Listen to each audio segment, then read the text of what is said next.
Form of ভার্বের ধারাবাহিক ক্লাসের আজকে আমরা পিডিএফ এর বাকি যে রুলগুলো আছে সেই রুলগুলো নিয়ে আলোচনা করব। তো দেখো বলা হচ্ছে নির্দিষ্ট কিছু ফ্রেজ এর পরে ভার্ব প্লাস আইএনজি হয়। 5 নম্বরে আমরা গত ক্লাসে 4 নম্বর পর্যন্ত আলোচনা করেছিলাম। আজকে 5 নম্বরে দেখো নির্দিষ্ট কিছু ফ্রেজ এর পর ভার্ব প্লাস কি হবে আইএনজি, যেমন with a view to, look forward to, get used to, be accustomed to, mind, তারপর হচ্ছে ক্যান নট হেল্প ইত্যাদি এরপরে ভার্ব প্লাস আইএনজি হবে। অর্থাৎ এই কথাগুলোর পর এই কথাগুলো যদি কোনো সেন্টেন্সে থাকে, আমরা জানি টু এর পর ভার্ব ওয়ান হয়, কিন্তু এই কথাগুলো উইথ এ ভিউ টু, তারপর হচ্ছে look forward to, get used to, be accustomed to, mind, তারপর হচ্ছে ক্যান নট হেল্প ইত্যাদি এগুলো থাকলে সেখানে আমরা ভার্ব প্লাস আইএনজি বানাবো। যেমন আই লুক ফরওয়ার্ড টু, এই যে এখানে দেখো লুক ফরওয়ার্ড টু আছে, লুক ফরওয়ার্ড টু এর পর গ্যাপ দিছে, তোমাকে গ্যাপ দিছে মিট ইউ সুন, এই যে মিট আছে মিটের সাথে আইএনজি বানিয়ে দিতে হবে। কেন? কারণ এখানে লুক ফরওয়ার্ড টু আছে, গ্যাপের আগে মিট কি আছে, লুক ফরওয়ার্ড টু, এই জন্য কি হবে মিটিং হবে, মিটিং ইউ সুন গেল এটা। তারপর 6 নম্বরে বলছে have, has, had, get, be, already ইত্যাদি থাকলে ভার্বের পাস্ট পার্টিসিপল ফর্ম অর্থাৎ ভার্ব থ্রি বসবে। এগুলোর পর যদি গ্যাপ থাকে আমরা উক্ত গ্যাপে কি করব, ভার্বের পাস্ট পার্টিসিপল ফর্ম বসাবো। অর্থাৎ প্রেজেন্ট পারফেক্ট টেন্স অথবা প্যাসিভ ভয়েসের নিয়ম অনুসারে এদের পরে ভার্বের পাস্ট পার্টিসিপল রূপ অর্থাৎ ভার্ব থ্রি রূপ বসে। যেমন আই হ্যাভ, এই যে হ্যাভ আছে, হ্যাভ একটি কি, হ্যাভ, হ্যাজ, হ্যাড এগুলোর পর গ্যাপ থাকলে মনে রাখবা উক্ত গ্যাপে ভার্ব ক নাম্বার 3 নাম্বার বসবে। এখানে I have do the work already, এই যে অলরেডি আছে, অলরেডি কথাটা এই যে অলরেডি কথাটা থাকলে এবং হ্যাভ, হ্যাজ এগুলো থাকলে এগুলোর পর সবসময় ভার্ব ক নাম্বার, এই যে অলরেডি আছে আবার এখানে হ্যাভ, হ্যাজও আছে, এরপর গ্যাপ থাকলে উক্ত গ্যাপে ভার্ব 3 নাম্বার হবে। এখানে ডু আছে, ডু ডিড, ডান, এখানে 3 নাম্বার ফর্ম হয়ে গেছে। এবার দেখো মডাল 7 নাম্বার রুলটা হচ্ছে modal verb, can, could, may, might, shall, should, will, would এগুলোর পর মডাল ভার্বের পরে কখনোই ভার্বের সাথে এস বা ইয়েস অথবা আইএনজি অথবা ভার্ব টু হয় না। মনে রাখবা মডাল ভার্বের পর সবসময় ভার্ব ওয়ান হবে। ভার্ব কত হবে? ওয়ান হবে। মডাল ভার্বের পর সবসময় ভার্ব ওয়ান হবে। এবার দেখো ইউ শুড, এই যে শুড একটা মডাল ভার্ব, এই যে এই should, can, could, may, might, shall, should, এই যে শুড আছে, শুড একটা মডাল ভার্ব। এখানে স্টাডি হার্ড টু পাস, এখানে স্টাডি এখানে ইউ শুড আছে মডাল অক্সিলারি, এই জন্য এখানে স্টাডিটা যা আছে তাই হয়ে গেছে, কোনো চেঞ্জ হয় না। এবার প্রেজেন্ট ইন্ডিপেন্ডেন্ট টেন্সের রুল 8 দেখো, প্রেজেন্ট ইন্ডিপেন্ডেন্ট টেন্সের সাবজেক্ট থার্ড পারসন সিঙ্গুলার হলে ভার্বের সাথে এস বাই এস যোগ হয়। মনে রাখবা প্রেজেন্ট ইন্ডিপেন্ডেন্ট টেন্স হইলে যদি সাবজেক্ট থার্ড পারসন সিঙ্গুলার হয় তাহলে ভার্বের সাথে এস বাই এস যোগ হবে। যেমন সাবজেক্ট যদি হি, সি, ইট বা কোনো একক নাম হয় তবে ভার্বের সাথে এস বাই এস যোগ হবে। কি টেন্সে? প্রেজেন্ট ইন্ডিপেন্ডেন্ট টেন্সের ক্ষেত্রে এটা হবে। যদি subject third person singular he, she, it এবং কোনো একক নাম একটা নাম থাকে তাহলে উক্ত গ্যাপে আমরা ভার্বের সাথে এস বা এস যোগ করব। এখন পরেরটা দেখো, পরের অংশতে বলা হয়েছে, এখানে আমরা এক্সাম্পলটা নিয়ে আলোচনা করি। দেখো এখানে বলা হয়েছে কি, he dash read the news paper daily, এই যে ডেইলি এই কথাটা ডেইলি, অকেজনালি, ইউজুয়ালি, নর্মালি এগুলো প্রেজেন্ট ইন্ডিপেন্ডেন্সের চিহ্ন। তো আমরা শিখছি যে present independence subject third person singular অর্থাৎ হি আছে, হি হচ্ছে একজন হইলে তার মানে এখানে রিডের সাথে এস বাই এর যোগ হবে, তার রিডস হবে। যেহেতু he third person singular, he, she, it এবং কোনো সিঙ্গুলার নাম থাকলে সেখানে ভার্বের সাথে এস বাই এর যোগ হবে, তার মানে এখানে রিডস হয়েছে, রিডস হয়ে গেছে ভার্বের সাথে এস বাই এর, যেহেতু হি থার্ড পারসন সিঙ্গুলার। 9 নাম্বারটা দেখো, হোয়াইলের পর ভার্বের সাথে আইএনজি হয়। হোয়াইলের পর গ্যাপ থাকলে ভার্বের সাথে কি হবে? আইএনজি হবে। হোয়াইলের পর সাবজেক্ট থাকলে ভার্বের কি করতে হবে? পাস্ট কন্টিনিউয়াস টেন্সে করতে হবে।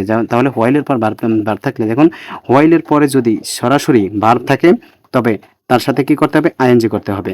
যদি সাবজেক্ট থাকে তবে পাস্ট কন্টিনিউয়াস টেন্স হয়।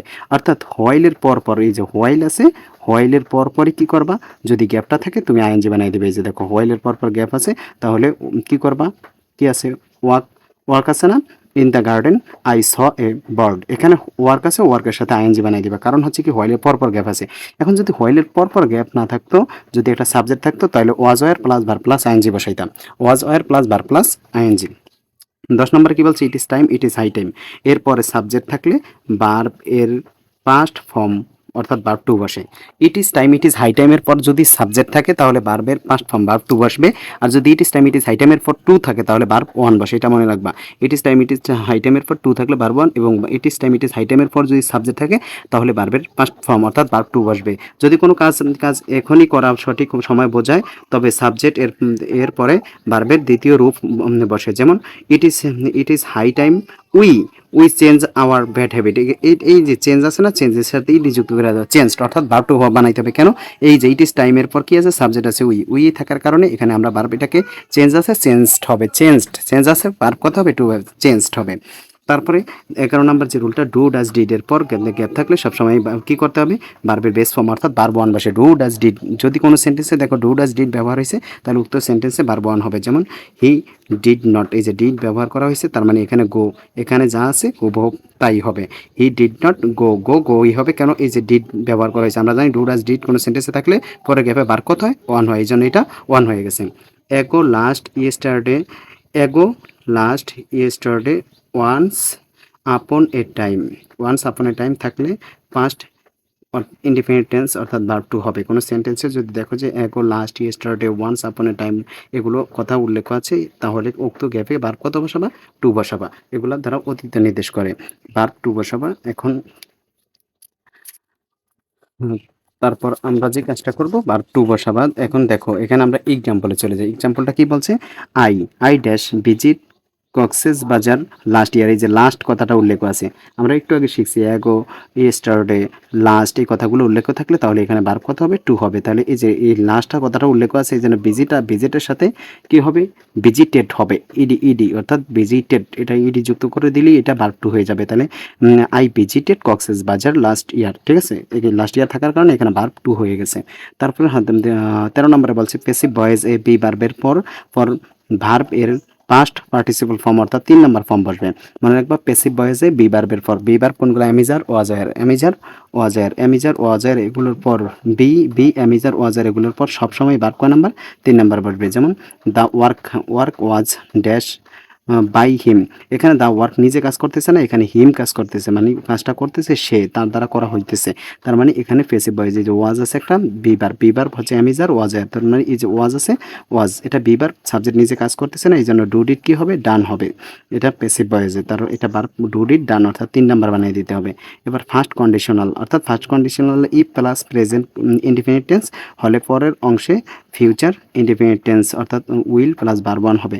মনে রাখবা ফার্স্ট কন্ডিশনালে যদি কন্ডিশনাল সেন্টেন্সের ক্ষেত্রে ফার্স্ট কন্ডিশনাল সেন্টেন্স যদি হয় ইফের পর ইফ প্লাস সাবজেক্ট, তারপরে হবে প্রেজেন্ট ইনডিফিনিট টেন্স অর্থাৎ ভার্ব ওয়ান অথবা ভার্বের সাথে এস বাই ইয়েস বসবে। আর হচ্ছে দ্বিতীয় অংশে কি করতে হবে, উইল প্লাস ভার্ব ওয়ান বসবে। উইল প্লাস ভার্ব ওয়ান, এই যে দেখো আই উইল গো, এই যে উইল হচ্ছে এটার পর ভার্ব ওয়ান আছে, তার মানে প্রথম অংশে তোমাকে গ্যাপ দিছে, তাহলে অবশ্যই তোমাকে ভার্ব ওয়ান অথবা ভার্বের সাথে এস বাই ইয়েস বসাইতে হবে, ভার্ব ওয়ান অথবা ভার্বের সাথে এস বাই ইয়েস। এবার দেখো হি থার্ড পারসন সিঙ্গুলার, আমি একটু আগে আলোচনা করেছি যদি সাবজেক্ট থার্ড পারসন সিঙ্গুলার হয় তাহলে ভার্বের সাথে এস বা ইয়েস যোগ হয়। দেখো হি থার্ড পারসন সিঙ্গুলার এই জন্য প্রেজেন্ট ইনডিফিনিট টেন্সে ভার্বের সাথে এস বাই ইয়েস যোগ হয়েছে, কামস হয়ে গেছে। আশা করি বুঝতে পেরেছো।